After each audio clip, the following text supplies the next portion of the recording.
It is a faraway place on a faraway island, but well worth the trip. Altar Rock set atop Saul's Hills, one of the highest points on Nantucket. Tradition has it that this glacier-scored boulder was once sacred to the island's Native Americans. Certainly it is hard to resist a religious sense of awe when standing beside it. The view is breathtaking, particularly in fall when the gently rolling heathlands that stretch out in all directions, known locally as the moors, are tinged with red and yellow. Although the hill is not high enough to enable one to see Nantucket in its entirety, Altar Rock is the best seat in the house when it comes to imagining how the island originally came into being. Between 22,000 and 16,000 years ago, a giant glacier stretching across what is now Nantucket Sound bulldozed Saul's Hills into a rough approximation of their present form.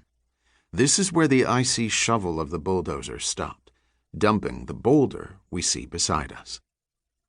As global warming, by no means a new phenomenon, caused the glacier to melt, water began to run to the south, leaving behind a relatively smooth terrain of lighter sands and gravel known as an outwash plain. This is why the beach sand on the southern shore of the island is so much finer than that to the north, prompting one old-timer to observe, "I never saw a stone along the south shore bigger than a man's head." 15,000 years ago, however, what is now a beach was a long way from the ocean. Instead of being an island, Nantucket was a low range of hills more than 40 miles inland. As the climate continued to warm and the ocean continued to rise, plant life inevitably began to spring up among these hills, providing the basis for an ever-improving soil. 13,000 years ago, jack pines and spruce trees began to grow. A few thousand years later, oaks appeared. What is now Nantucket Sound was then a valley of ponds, lakes, and forests. It was not until just 5,000 years ago, a drop in the bucket of geological time, that the ever-encroaching ocean flooded this valley, and Nantucket became an island.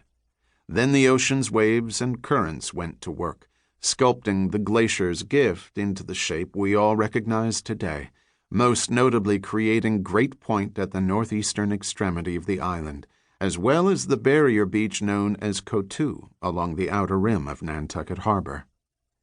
Whether or not Nantucket was ever thickly forested after it became an island is a debated point. Certainly the newly risen ocean would have had a stunting effect on shoreside tree growth. But this did not keep an exposed area such as Coteau from becoming so heavily wooded that as late as 1711, the town's selectmen commented on the great benefit of this neck of land to the succor of our sheep in hard seasons, while passing a provision against the cutting of cedars, pines, or any other growths on Coteau. According to the early historian Obed Macy, oak trees of an uncommonly hard and firm texture once flourished throughout the island, and provided the timbers for many of the old homes that are still standing today. A particularly good growth of white oak trees apparently shaded the area around what is now Cliff Road on the north side of the island. Instead of salt spray, it was probably fires, either naturally occurring or man-made, that limited the growth of trees on the island. And in fact, the forests that are specifically mentioned in 17th century town records were all surrounded and protected from spreading fires by either water or swamps. The long woods within the embrace of Hummock Pond, the broad woods in Cascada, and the beech woods near the cranberry bogs in Pulpus. The remnants of this last area of tree growth are now known as the Hidden Forest. This is yet another sacred place. Standing within the sun-dappled quietude of these ancient beech trees, it is difficult to believe that you were on an island 30 miles out to sea. Nantucket's original human residents first came to the area approximately 8,000 years ago, long before it was an island. At this time, America's native inhabitants were a hunting culture, pursuing the caribou and other large game that followed in the wake of the glacier.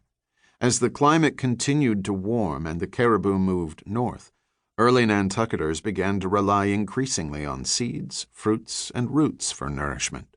Archaeological digs on the eastern end of the island in Quidnet indicate that deer were an important part of the Indians' diet in the 1st century A.D., by which time Nantucket had been an island for more than 3,000 years. At some point, however, overhunting must have led to the animal's extirpation. The deer that now exist on Nantucket were introduced in the 1920s. Other game animals, such as the raccoon and fox, were also killed off by the Indians. In fact, when the naturalist John James Audubon came to Nantucket, he reported that the largest quadruped found in a wild state is the Norway rat.